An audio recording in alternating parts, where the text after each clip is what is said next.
All right, Sal, we're back for another live episode today, man. How you feeling this morning? This is good. A good day.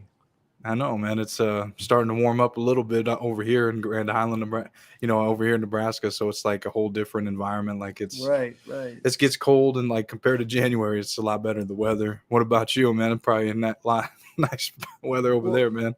well, we had snow a couple of days ago. It melted away. Looks Oh, were like you it's shocked? going to be nice and warm for the next few days. Once a year we get a little dusting. Yeah, just a little bit. Yeah, Well, today we'll let a couple people join in, but I'll give like a little yeah, introduction of what we're going to cover today. We're going to be talking about the comparisons of Greg Scarpa Sr., Anthony Casso, and Roy DeMeo. Sal, we covered these guys. I guess we yeah, haven't dropped Greg Scarpa's yet, but we will here in next week, the first episode that we did about the dive into his life. But the other guys right. we've already covered. We did like a couple part Yeah, series on them. So I thought, you know what, maybe we could make a live show about covering like all three of these guys into one episode. Get the people, like the audience that tune in, they can throw questions at us and stuff like that. So, I mean, would you got any other topics you want to discuss or lay no, out? just that I think back in those early '80s, late '70s, early '80s. I think a lot of things were changing within the mob. The guys themselves, it was all changing, and the proliferation of the drug business. And remember, as I said, most people aren't aware that a lot of the guys who were young, 30ish, then wanted to become made members, and they were paying off mob bosses, capos, to become a made member. So it reduced the real validity of made men. People aren't familiar with that, but I was there. I remember that, and I think these were a couple of the guys who really began to take the mob down in so many ways. Because if in fact there was principles, honor, respect, loyalty, it was moving down quickly. It wasn't important anymore. It was all about greed. About greed. When you had guys like Casso, who was jealous of Gotti and all, and Gotti didn't care. He just wanted to be number one. So we'll talk about all of this and the effect that it had on that lifestyle. That's true. I mean, there was with these guys like we talk like Anthony Casso and Greg Scarpa. They both became government informants, and then Roy DeMeo. There was speculation that that Paul Castellano was kind of worried about him flipping, but through his whole criminal career, like Roy DeMeo, he didn't even get busted like for 20 years, and then towards the end of his life, that's when they ended up taking him out. And I mean, there was multiple reasons probably for that, but one of them was rumored that they were worried he was going to flip. So I mean, I what do you think think? that I think that DeMeo was completely different. I believe he was uncontrollable, and he was involved in with the federal case with Castellano in a sort of strange way. And I think that Castellano wanted him dead, and I think there was people that were afraid to go and try to kill him.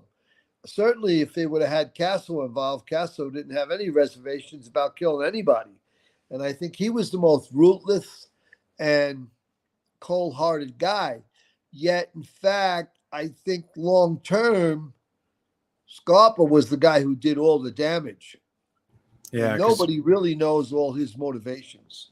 I would So, agree. I mean, I think that him giving information for 30 years had to have been a yeah, Scarpa senior with that because it's like that's a big deal, man, to be able to give all these operations and all these boss leadership and right, actually put people away and work for the government for that long. Like that's a yeah, long time. You think about that, man, to really yeah. be involved with the FBI doing undercover work. Like I don't know any other guy that was on the street that long doing that. Do you? I mean, like you ever heard No, of that? not really. But a lot of people would be surprised to know it's like a license to steal. If you're giving information to the government, you could get away with all kinds of things.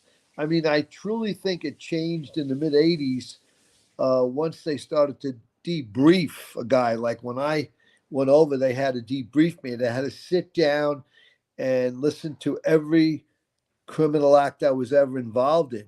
And they didn't want you to go back and lie and go out there and continue your criminal activities. So because they were going to use you as a witness, and that would have been detrimental to anybody. And as we learned and discovered, they didn't even want to use Casso as a witness. He was so terribly disrespected by the government themselves. And I think they were a little afraid that he might have revealed that he had government agents working for him. Yeah. So they gave him 456 years and decided to get him out where he couldn't be of any information to anybody. So it was a very grave situation with Casso. And remember when we were covering that episode, the one interesting thing about Casso, like when he cooperated and then like 10 or plus years later, in his book, he said that he had an encounter with Vic Amuso, and he's like, man, Vic's like, I don't know, he's like, yeah, you went on the other side or something, and or he's like, I bet you regret flipping, and then Casso's like, yeah, they're more crooked than the mob than we were. Right. So Right. I mean, I always thought that was an interesting topic, but Yeah. for the people that are joining in and listening in, if you got any questions or comments or anything you want to ask Sal, please feel free to do it. We'll get to them here in a couple minutes. We're just laying out a whole outline of what this live is going to be about.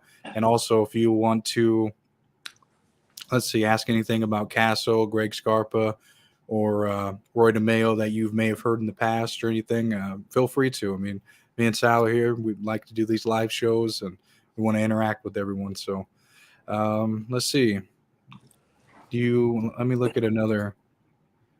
I guess I can click on some of these comments while we wait for some people to comment in, like on the good morning ones we got here.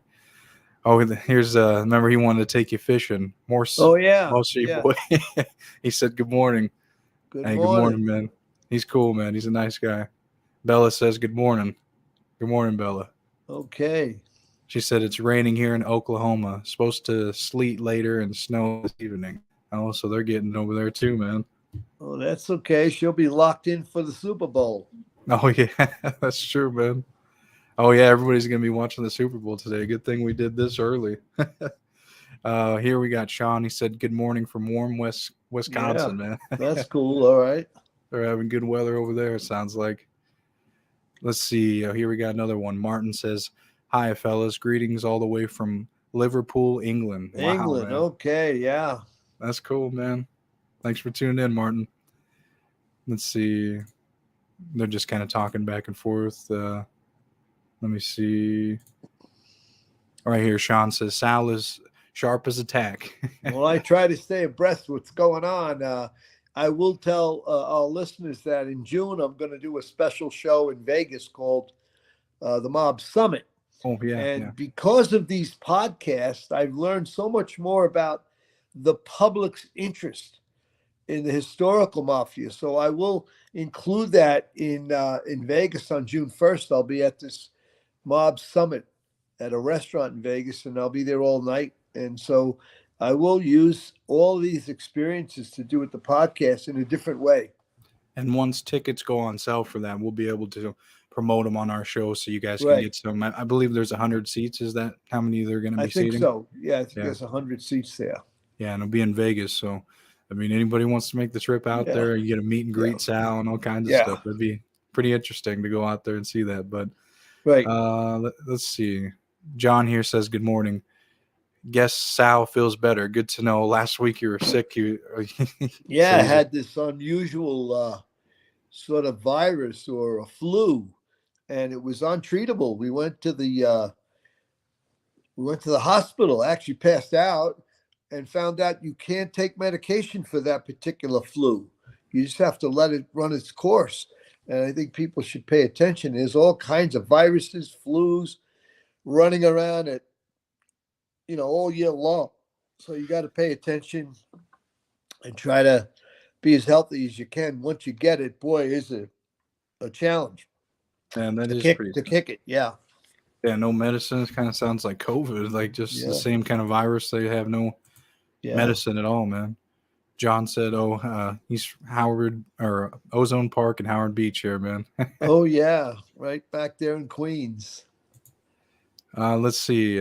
Morrissey Boy says, Adrian and Sal, who are you fellas pulling, or who for are the you game the game Oh, okay. tonight. Oh, yeah, yeah, okay. Who are you I going gave for? some predictions. I thought it was going to be San Francisco winning by 5 or 6 points, but who knows?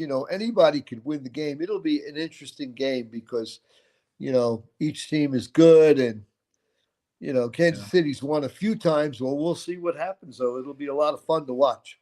Yeah, well, for me, I mean, I don't even really follow sports or nothing like Yeah. that, but I know my older brother, he don't like I believe the Chiefs, so I'll just say the Chiefs to Oh, piss him okay. off. No, I'm just joking. Okay. He's probably watching right now. Yeah, Bubbles is a big football fan. Bubbles. Yeah, He's probably on there listening now. Bubbles. he'll get a kick out of that, man. Yeah. Mike says good morning from upstate New York. Morning, Mike. Ooh, upstate. Where is he in upstate New York? Where about, Mike? Maybe Rochester. I don't know. We'll see what he says. Pete said, "Did they say where Vic saw gas after he flipped?"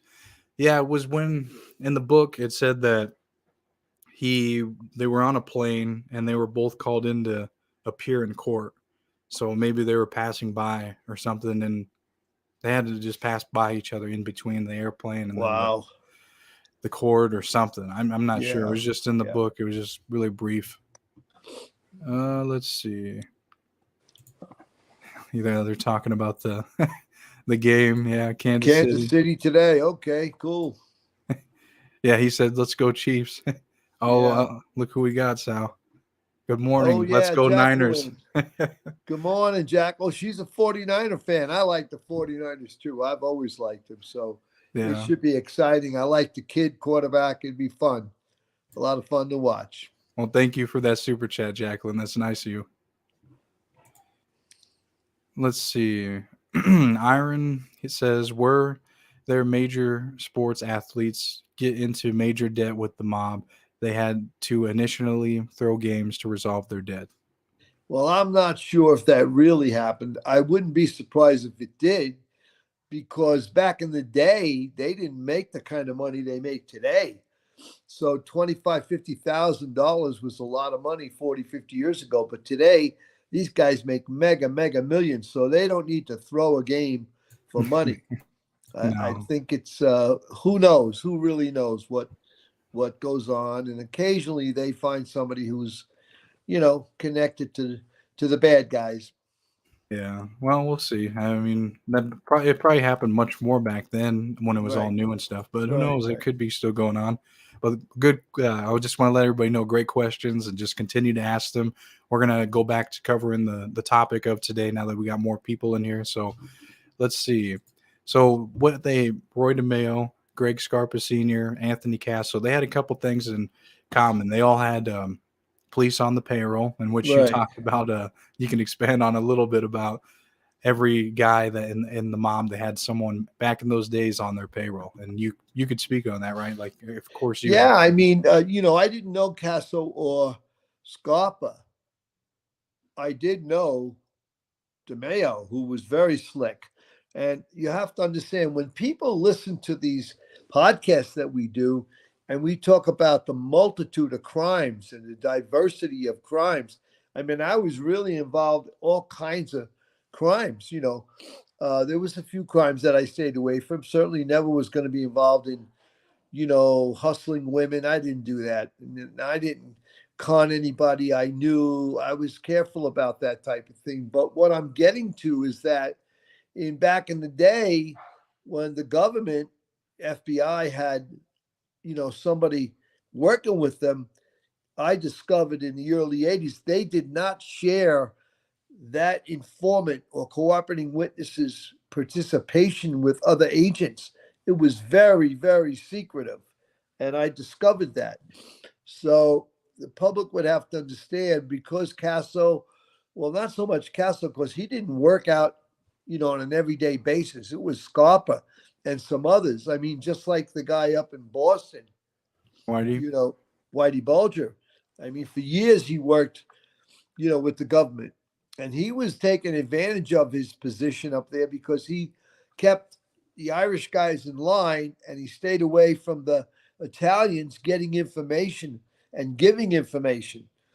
So he was able to make his way through all these years of crime. And because he was a murderer, a bad murderer, he killed women, And I thought that was terrible. That's what he did. But eventually, he did get caught.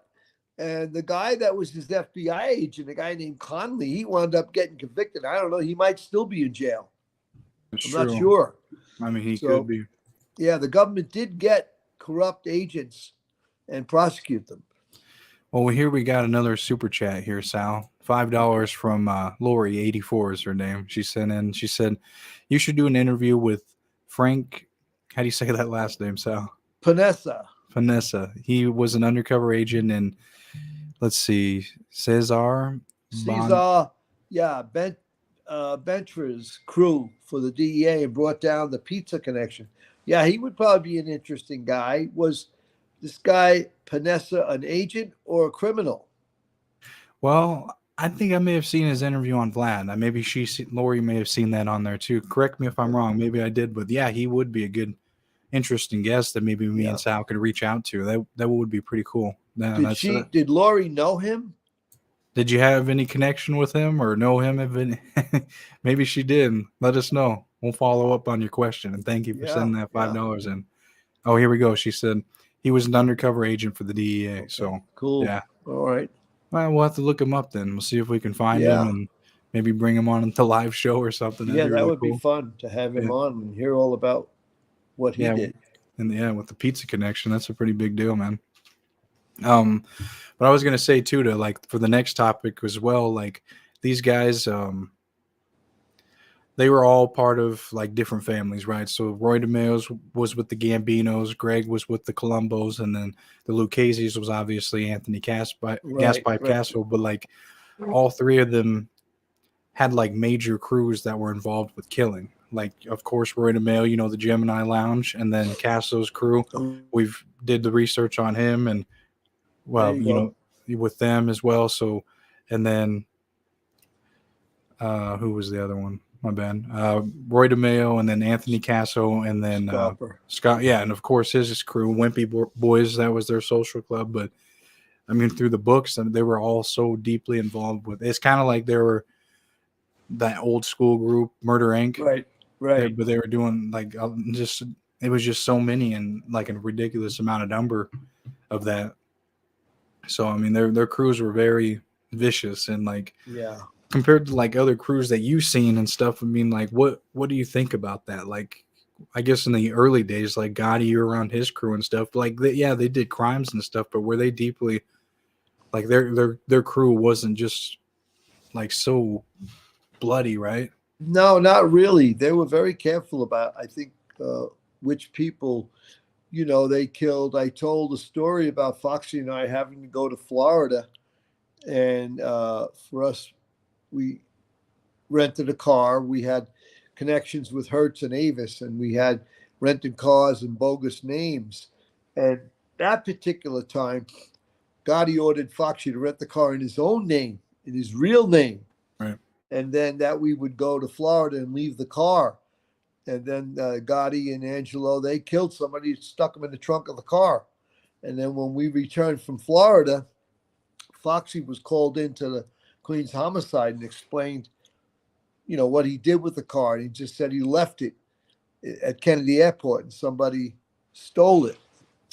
And of course, we were in Florida for 3 or 4 days, had alibis, and they never charged Foxy with anything. But that was how Gotti pulled off a murder. We never even knew who he murdered. There was like a need to know basis, and we didn't know. So, I mean, that's what you're getting at. Your point is like they were more careful about who they took out. Like they just didn't go and take out a bunch of people, especially I'm not justifying or saying anything like that. I'm just like trying to compare the two because there's a difference between other crews and then the ones that were doing all the hits and stuff. And I think what was interesting was there was more than one informant there at the Bergen. There was Willie Boy Johnson. And then there was another guy who hung around there that was friends with Gotti for a long time. And he was given information. And then there was this guy, Tony Muscatello, who was my insurance agent. He sold insurance for cars and houses and all. And I believe he truly was given information for years and years. He was actually on a drug case with Gene Gotti, John Caniglia, and a couple other guys, and Mark Ryder, and somehow the case kept being postponed. In one case, it was like a mistrial granted because they were trying to fix the jury, and eventually that Muscatello guy was not indicted on the following or the last case, so he didn't get convicted. When Gene Gotti got 50 years and John Caniglia got 50 years, Damn. and Mark Ryder got life. He didn't even get 50; he got natural life. So there was informants around the Bergen for years. Of course, I don't believe John Gotti knew. Well, I don't think he believed anybody would be given information like Willie Boy Johnson all those years. And for some reason, Willie Boy Johnson had this treacherous hatred for Angelo. He called him the fat bastard, I think. He didn't like Angelo. But I don't believe he gave information on John Gotti. That's how I feel. He kept it secret, so he might have been involved in some murders with Gotti and never said a word. But each group had informants, and how they worked was what later on, after I went to the other side, I was fascinated with how they worked and how they got away with all this stuff. Well, wasn't the other informant the William Batista? Yeah, Bill Was in Batista. Gotti's We call Bill him the Batista. Silver Fox. Yeah. Oh, yeah. Yeah, so he was the other one in Gotti's crew Yeah. too. But so you're Yeah. saying like a lot of crews had informants in them, Right. And eventually, and maybe not in the beginning, but they Yeah. started to. Once they infiltrated them, that's when they got more And- information. And as I said, in those days, in the 70s and 80s, the FBI kept running information for years and years. Excuse me, with eventually they would get to the point where they were going to make arrests and they would arrest everybody. But there was so much happening in the early 80s. By the time Gotti and Angelo killed that McBratney guy, which was in 73, and they went to jail like in 75 or 6, the government held all that information from Willie Boy Johnson. And remember now, he didn't go public until, gosh, like 1986. Years and years went by Right. that the government had that information. So a little after you, like, 'cause yours was 85. Well, I left and went upstate New York, moved in 82. I didn't get busted till 84, and then I worked the fall of 84 and 85. But Willie Boy Johnson had continued to give information. Then when the trial took place in 86, the first Gotti RICO charge, he refused to give information. But, the prosecutor revealed that he was undercover informant for 15 years.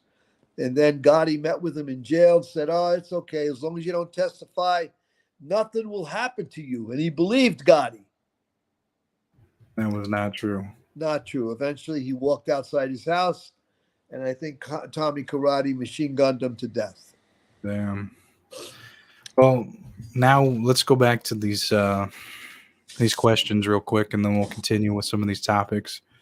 Okay, so Lori had a follow-up. She said, "No, I saw him on Vlad TV and Ori Spado." So yeah, she was talking about that Frank again. Vanessa. Yeah, Frank yeah, that's what I thought. I seen him on Vlad, but yeah, she does watch a lot of these guys' shows and stuff because she's full of information. Yeah, she sends in these super chats. But Ori Spado, have you ever heard of him? No, who was that? Well, I read his book and had him on my show. He's what they call, or he called himself the accidental gangster, Hollywood gangster. But he was like connected, I suppose, associated with the mob, like especially on the West Coast, and then the East Coast guys like Sonny Francis. So he was, he was never like a made guy or anything, but just associated and did his scams and stuff. But he's wrote in a book and has his own podcast now and stuff. But yeah, he's probably, I got to say, he's probably a little older than you, actually. Well, he's been around. Yeah, he's been around, man. Okay. Okay. Let's see. Okay, let me go back up here.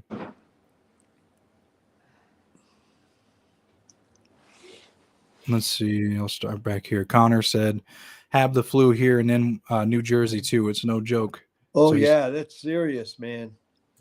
Yeah, you got to take care of yourself. Yeah. Let's see. John said, "We all know Ronnie One Arm." Yeah. He was in my neighborhood, Ronnie One Arm. Did you ever talk to him or? Oh, yeah, I saw him. He hung out with Nicky and JoJo, that whole crew that Gotti didn't like. They were Gambino guys, But yeah, he wound up killing a lot of people, this one arm. I don't know what happened to him, if he's still alive, but he was a vicious guy. And I think he wound up going to Florida and getting involved with the Gambinos down there. Yeah, man. That might be a episode in itself, the crew that Gotti didn't like, and you can Yeah. speak on your little encounters with them and stuff. Yeah. Because I'm sure there'd be a lot of interest around it. Mike here said he was answering your previous He's question. up in Rochester, yeah. Yeah.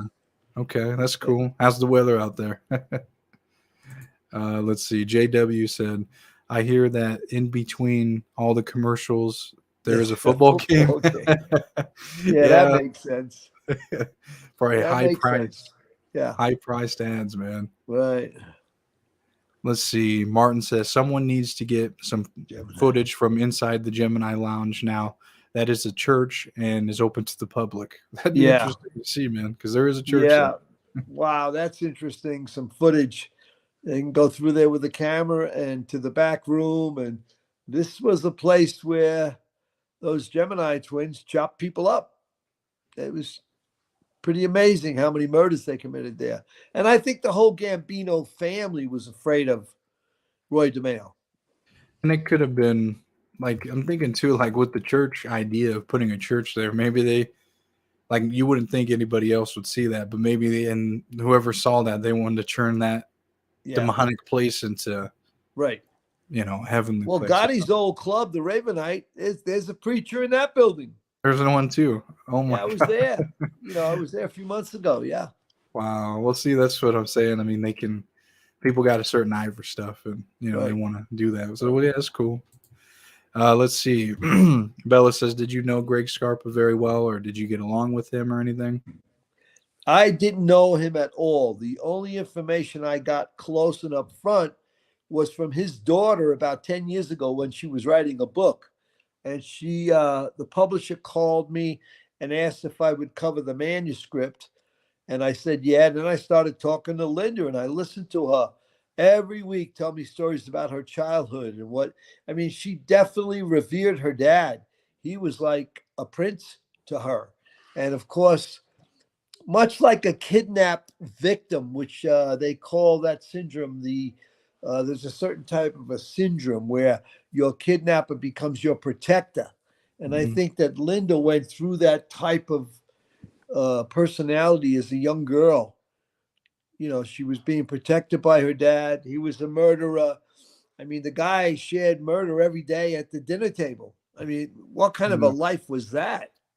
Well, I read her book, the whole thing, and I thought it was pretty good. She really gave an insight of what it was like to have him as a father and the sick stuff that he did, but also she made sure to make it clear, that was her dad. She was going to take care of him, especially when he got sick with AIDS. And like she did her best to really take care of him. And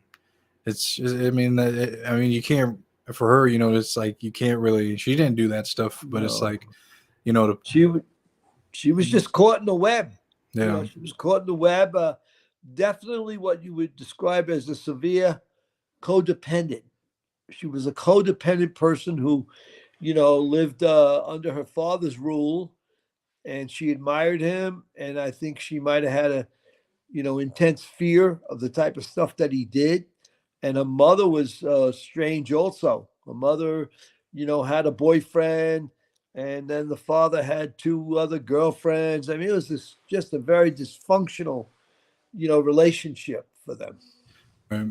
Well, if you guys haven't seen her book, check it out. It's called, let's see, The Hitman's Daughter, I believe, by Linda Scarpa. Yeah, check it out. It's pretty good. Let's see.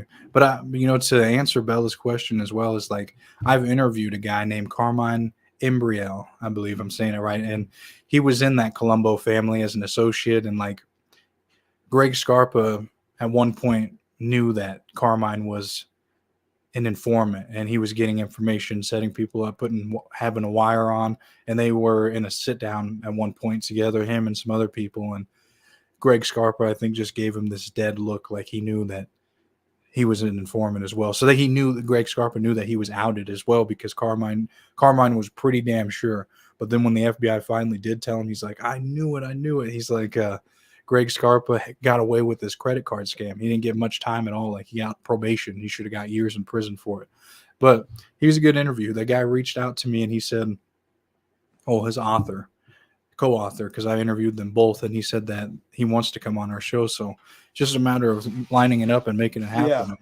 He can and give it. Scarpa didn't want to kill him. I'm sure he did, but he didn't. Wow. He wasn't able to. I don't. I guess I didn't really go into a whole lot of detail with him about how he got out of there, or maybe I just don't remember. But Yeah, it'd be interesting to bring him on and talk about that. sure. He's younger Yeah, than you, but I don't know. It'd be cool. We'll see. interesting. Yeah, Okay, let's see. Right here, Lauren said, and all three of them had in common they loved money. right. Yeah, yeah. They were pretty greedy people. Very greedy. JW says, I'm surprised Roy wasn't working with the FBI. I don't think that was his makeup. He was cold. This guy was a cold-blooded killer. He was a moneymaker, and I think he realized his time was up. From the statement that the son made, he went home, put stuff in the bedroom in the drawer, and he went, got in the car, and they never saw him again until his body was found. So I think he was, knowledgeable that they were going to kill him. Could So, be 100%. Yeah. yeah. We're getting a lot of comments in here now, man. So I'm going to try to get to some people that we haven't got to. Okay. I haven't read this guy's. He hasn't said one today, but he said, let's go. Taylor Swift's plane. Oh, her 16 passenger plane. She's on her way back. Oh, man. Yeah. I think I've been reading a lot of editorials about her. And after the football game, I truly believe that she might have a impact on the presidential election. So everybody should pay attention to that, because all the young girls and young women, they really like Taylor Swift. Oh, yeah. I know. Okay, here we go. Here's another one. Ruby Tuesday says, Greg and Gas ran their neighborhood with iron hands. I grew up there. They killed anyone in their way. They killed kids too, is what he said. Yeah. Terrible. Just cold-blooded killers. Really sad that they were that bad, and that the government let them get away with things. My gosh. Terrible time. Peacemaker says, I'm from the Five Towns part. And then, yeah. Five Towns is, about 10, 15 minutes from Queens, Adrian. And that's where a lot of the wise guys like Cataldo moved out to Valley Stream, and Angelo. They moved outside the New York City limits. And that was a constant, movement of Italians leaving. First left Brooklyn, went to Queens, and after Queens changed, they went out to Long Island. That's where the FBI bugged Angelo's house. what did they think they were going to be outside of that, like limits? Like, was it going to do God something? only knows. I mean, look, they thought they were the sweetest thing, the sharpest guys, the brightest colors, in magic markers. They thought they were 100-watt bulbs. They weren't. They weren't smart. And they were, naive that the government, I don't think they realized the technology that the government started to use in the early 80s. And they were able to do all kinds of wiretaps. The problem, in the late 70s was investigators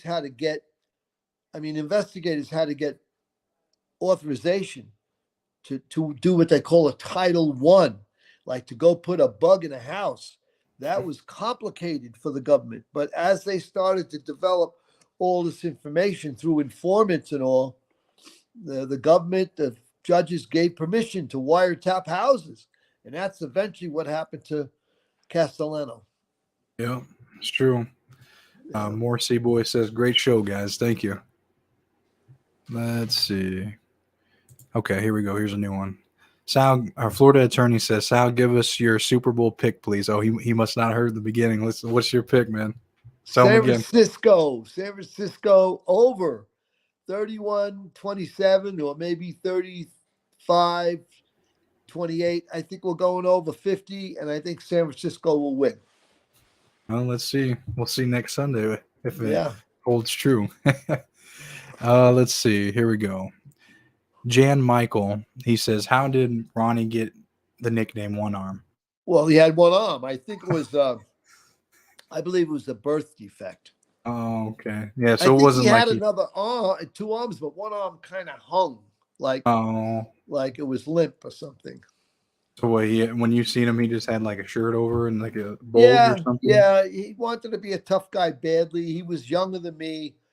I think he might, I don't know, he might still be alive, but he eventually moved on down to Florida and got involved with the Gambinos down there. Was he older than you or younger? Younger, younger. Okay. Let's see. How do you say that name, Sal? Saudi Shabazz. Yeah, I think so. She Shadi said that. Shabazz. The place probably haunted. I don't know what place. Oh, maybe Oh, she's talking Roy DeMeo's. DeMeo. Yeah, Roy Yeah, I'm DeMeo and sure. There John was Gotti Social Club. a lot of demonic spirits there. Yeah, good comments. Yeah, I haven't seen her in the chat before, so thanks for tuning in. All right. We got John Wolf. He said there is photos of the church on like Facebook pages and stuff, Wow. so you could see it there. Yeah, I'm sure somebody went in there and probably had some prayer trying to demystify the funky, demonic spirits there. Yeah, I know, man. Yeah. Let's see. Got a lot of questions today. Yeah, I know. What does this mean? The Stockholm syndrome. That's what I meant. I Oh forgot to yeah, use the right word, but yeah. that's when you get kidnapped, and the kidnappers become your protectors. They call it Stockholm syndrome. Oh. Yeah, I think that's what Linda might have suffered from, beside being codependent. I mean, I'm not an analyst, but I've read a lot about this stuff. And then she was sort of, daddy's girl, and he protected her, yet he was a sick killer. Right.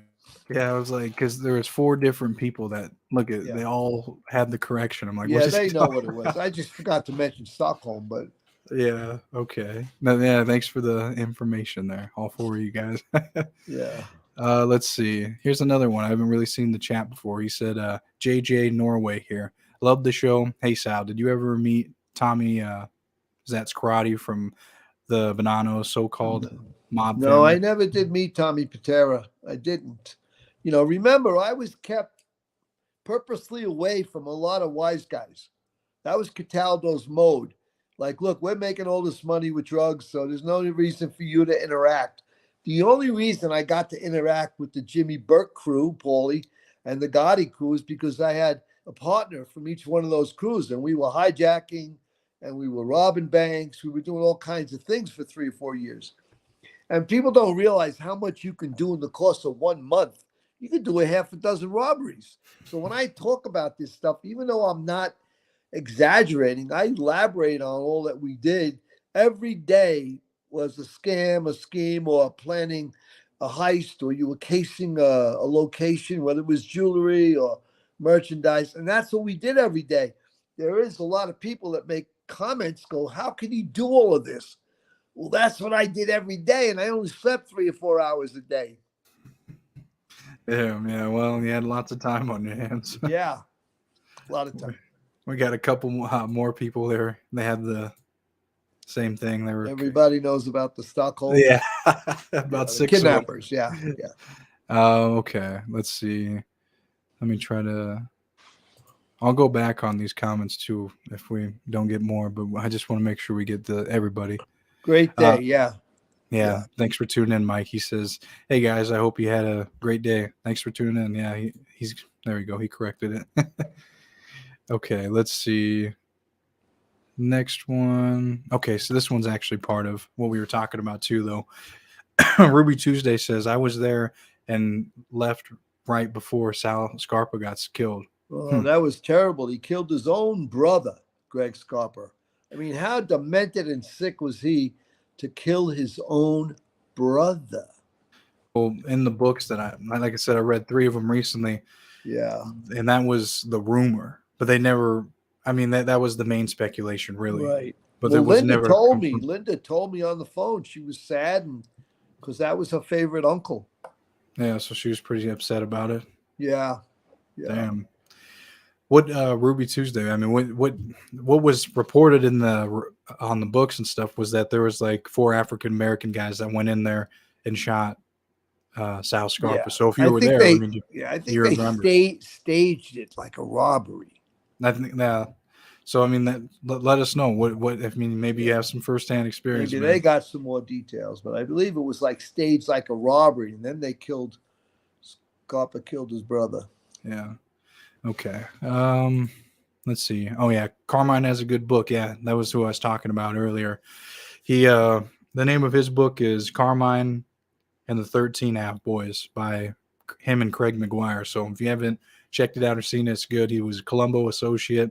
I interviewed him. You can look Cool. up the Invest in Yourself podcast and with Carmine Imbriel, and you can watch the interview I did with him too if you don't want to read the book. But Wow. both are pretty good. Check it out. Yeah, we got a lot of questions today. Yeah, I know, man. Let's see. Larry. Here's another one here. Victorio, he hasn't. Thanks for tuning in the chat. I haven't seen you too many times. He said, "Hey Sal, do you ever get around to reading my November Shadows book by Vincent Terra. Terra? Yeah. Have you ever I'd like checked to it? see it. I'd like Yeah. to see that book. What year was that written? Yeah. Well, I mean, we could probably find it online because I think he may have emailed us or Instagrammed us or something. Man, I can't remember, but yeah, just you could email us again too. I just whatever you had sent it to, and I'll send it to Sal. We get a lot. So JW said Taylor Swift is left wing feminist, and they will always support the racial Democrats like Biden. Yeah, some radical Democrats. Yeah, but look, it's just a person out there, and if she's got millions of followers, I mean, whether you like Biden or you don't like Biden, this is a person who's an influencer. Right. And I mean, it would be amazing if she had such huge influence with the young women that Biden beats Trump. I don't particularly think Biden's good for our country. I think he's old, he's semi-comatose, and probably not able, to be the president. But we might get stuck with him. On the other hand, if Trump wins, we might be stuck with him. Yeah, I don't know. It's just we'll see how it plays out. I mean, there's other options, I guess, but they're not in the winning part of it, or like the polls or anything, really. So I don't know. It'll be interesting to see what plays out, man. Wyatt Earp. Wyatt? Who is Wyatt Earp? He's tuned in quite a few times, I believe. He says hello and stuff. Wyatt, if you got a question or anything, let us know, man. But thanks for tuning in for this morning's live. Here we go. Joseph here. He says, Adrian, Sal, what up, guys? Hey, Joseph, thanks for tuning in. Joe Sambrano. Joe, who do you like today? Here we go. He says, he already San Francisco, man. Let's see. Okay, here's another one. I think I've seen him in our chat before. Australia. Yeah, Keith. He says, "Hey Sal, greetings from Australia. Love your guys' show." Well, thank you, Keith. Yeah, cool. Oh, here's your old neighbor, Eddie Earl. He said, "Good morning." Quotation: Sal the dude. How's the neighborhood over there, Eddie? How's the weather? Okay. That's funny. He used that term, Sal the dude. That was Anthony and Albert Reggiano used to call me Sal the dude when they were like teenagers. They would come to my pizza joint. Oh, Eddie, is that where you got the name? You must have. You heard about it. Yeah. That's why he put it in quotations. That's got to be why. But yeah, let us know, Eddie. Thanks for tuning in this morning, man. Okay. Here we go. We haven't seen Lee in the chat today. He said, great day, guys. Thanks for tuning in, Lee. Okay. He said, let's go 49ers. Oh, we got a lot of 49er fans. James here says, Tony just beat a murder case in Florida. So that's he's talking about Tony Muscatello. Oh, okay. Damn. Yeah. It's an amazing story if you know what he was involved in. With a guy who had a fleet of boats that was, they had gambling on it. So, this guy was not a tough guy. I'm telling you, I knew him. He used to come to my house and sell us insurance. His name was Anthony Muscatello. He was deeply involved with Gene Gotti, John Gotti, Charles Caniglia, all these guys. And Muscatello was the guy that Gotti made this famous tape about. I think ask James, is that who he means? Okay. Muscatello. Well, what was the tape? Oh, he threatened to chop him up and his wife because Gotti told Oh, him to call him, and he didn't call him for a few days. So he hurt Gotti's ego by not calling him. well, But I maybe. think he was the longtime informant. Oh, okay. Well, maybe me and you could do an episode on him if you got some Tony stories about him. Muscatello. Yeah. That'd Yeah. be another Interesting. good one. A very, very funny guy. One of the funniest storytellers I ever met. So if James knew him, let's hear more about what he knew about Muscatello. Okay. Okay. Let's see. We got a guy named Randy in here. He said, "Who do you think killed the most people out of the three?" Oh, I think it was Scarpa. This guy was killing every other day like he had a license. I'm telling you. Then for sure, Larry Mazza had inside information. He said Greg Yeah. Scarpa stopped counting after 50, which Yeah. could have been a hell of a lot more than after that. So Yeah. Who and then knows? the other guys, they weren't like it was very speculated by I the don't know, feds but about the other guys. DeMeo killed a lot of people in that Yes. Gemini Lounge, so we don't know. Remember, No. DeMeo had the ability to take somebody and put them in a car and drive the car over to a huge auto dismantlers, and they would chop up and cube up the car. So the name of the place was called Industrial in Brooklyn. I will tell you that. I knew the place. Yeah. Let's see. Joey Bubbles. Good morning, fellas. There he Hey, is. there's the Bubbles. How are Mr. you, Bubbles. Bubbles? Thanks for tuning in, Bubbles, man. Hope you're doing good this week. Yeah. Okay. Let me see. Okay, so basically I'm caught up on everyone's like questions that were new to the chat, but there is some people that I passed through on the chat since I wanted to answer everyone, but let me see what we got. Okay.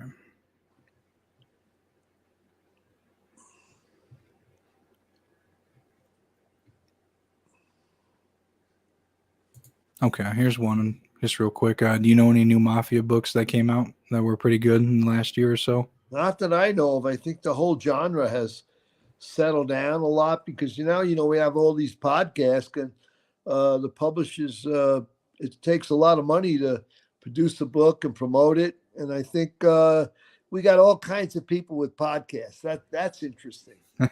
Yeah, it is. There's so many people, man. Yeah. But I'll be able to say that I read, like I was saying earlier, that Carmine Imbriel, his book about the 13 Ab Boys, and that was him. And that came Right. out maybe 2020. But a lot of the books that I've been reading are different. But I'm going to have this other guy. Here's a book I just got here, too. This is pretty good. He was an associate of the mob, but he wasn't he was involved with other organized groups. But I'm going to have him on my show. But the Mafia family he was involved with was the one in Canada. Cool. Yeah, so that is different. He was associated with them, but check it out. It's called A Whimpering Story. It's by Germano Tomasiti. I don't know. Just check it out. It's good, though. Okay. Here we go. Peacemaker said, new movie with De Niro called Wise Guy. De Niro is playing both Vito. Is that supposed to be Genovese and Frank Costello? Huh, that's interesting neat. Movie for an old timer like De Niro playing two parts. That is cool, yeah. To play two parts, that's different. The public never gets enough of these mob movies. No way. Funny. No. Okay. Okay. John Wolf said any intercount and here you just interactions read real quick. Interactions with Joe Cassis in the 70s when he owned the florist shop. I didn't know that guy. Didn't know him. Let's see. Here's one. 6 years ago, did you ever know my uncles Tony or Iggy Fuguzzato from Canarsie. Window of the time Henry gave up the drop and they did 10 years. You know any of them? No, I didn't know them. I didn't know anything about Henry giving up the drop. Wow. So this guy, Victor, he had uncles that were deeply entrenched in Canarsie. We know because Paul Vario had a place in Canarsie. Oh, okay. He had a bar over there. Yeah. Well, he must have knew his uncles must have been involved with him then.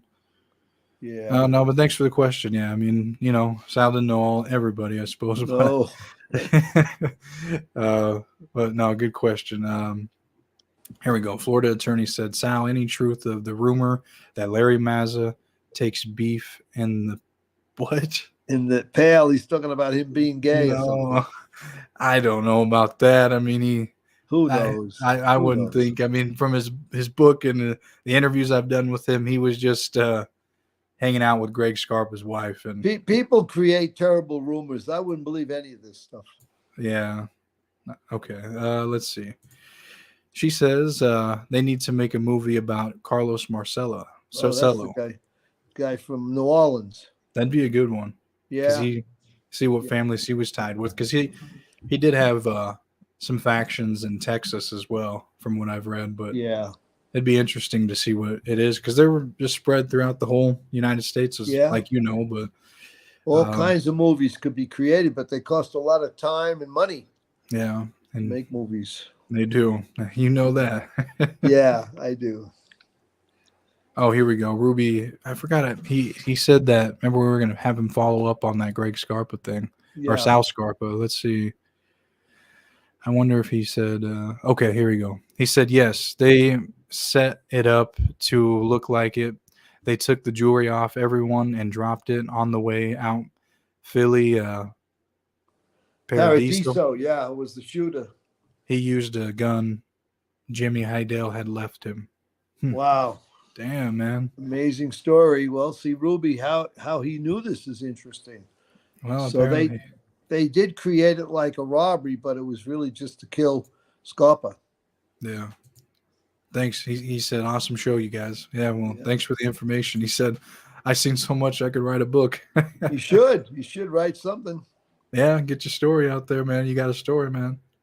Might as well. Yeah. But, yeah, I got 9 more minutes before I'll wrap up on the live, since I'm going to take my daughter to a birthday party today. Oh, cool. That's from one of her classmates. But that's why I wanted to start the show a little bit early today. Yeah, it's okay. We got plenty of time today. Yeah, no, we did. We had an hour. So, I mean, if anybody has any comments or questions or anything you want us to get to before we wrap up here in 8 minutes or so, it looks like now, just let us know. Pete here already got one. He said, New York is so big. These towns like Ozone Park are like cities themselves. Yeah, little cities themselves. That's right. JW says, today with the woke Hollywood, they would make a movie about the Italian mafia with the blacks and the gay figures. I mean, oh boy, yeah, get it all mixed up. It would be a comedy. And okay, here we go. Right here, she says, does he think they would ever find the body of Tommy DeSimone, your old crime partner? I have no idea. But remember, in those days, there was a lot of guys that were capable of taking a body out and dumping it in the ocean, or, bringing it to an auto dismantler shop, or, a junkyard and crushing it up. So who knows? Whoever killed him did it the right way. We never saw his body. So, yeah.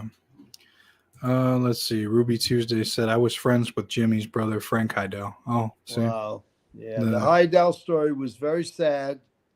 Really. They both got killed, he said. Yeah. Very sad. Yeah. I'm going to play our little ad, and then after that, we'll come back and answer a few more questions. Okay.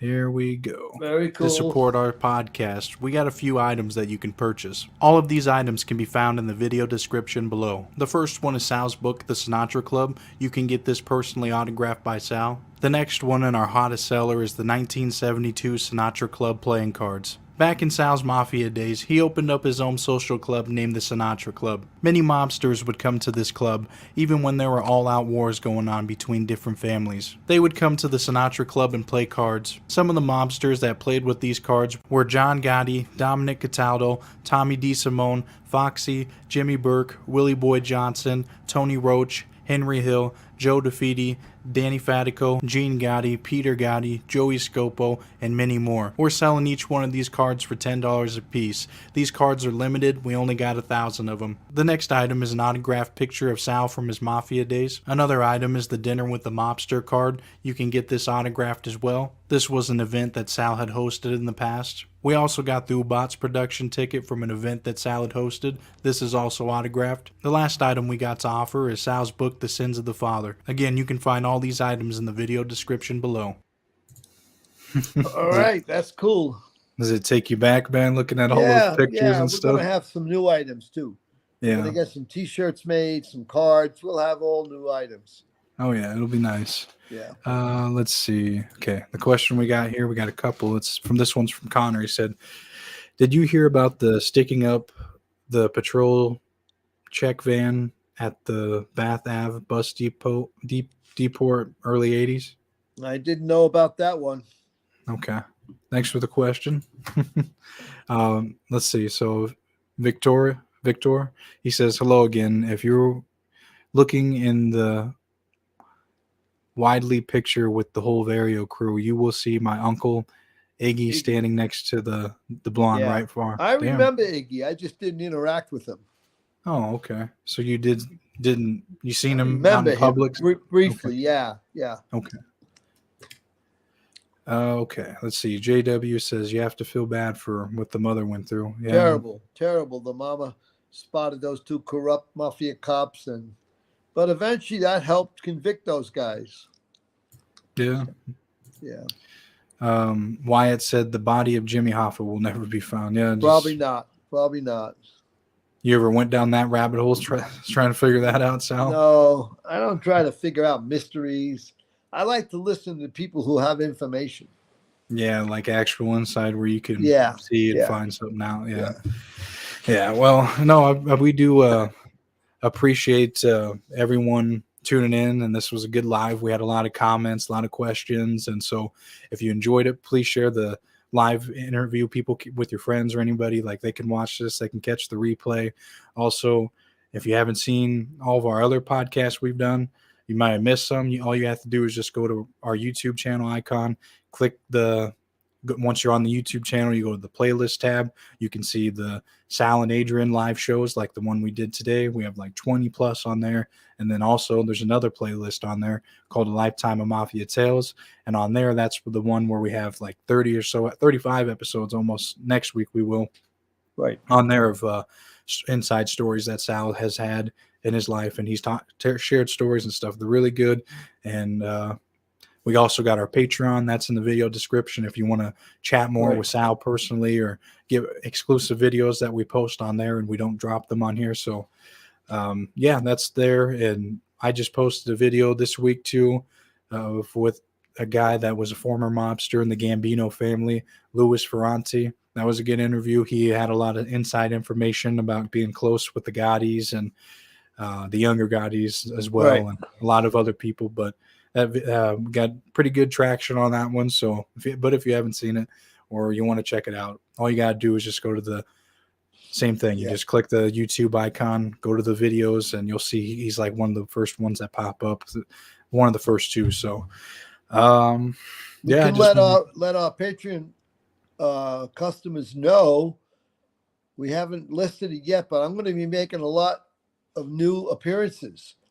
I didn't even tell you, Adrian, but we've got some stuff going on, and I'll be getting a lot of exposure, so they'll be able to see some of this stuff, on our podcast. Maybe even come to Vegas. I'll be doing some shows in Vegas soon. Damn. Okay. Yeah. Well, everyone just stay tuned, and of course, we'll see you on the next live next Sunday. We'll see if Sal predicts right who wins the Super Bowl today, and that'd be fun. Yeah. If he gets the right points too. All right, everyone. We'll see you. Thank you.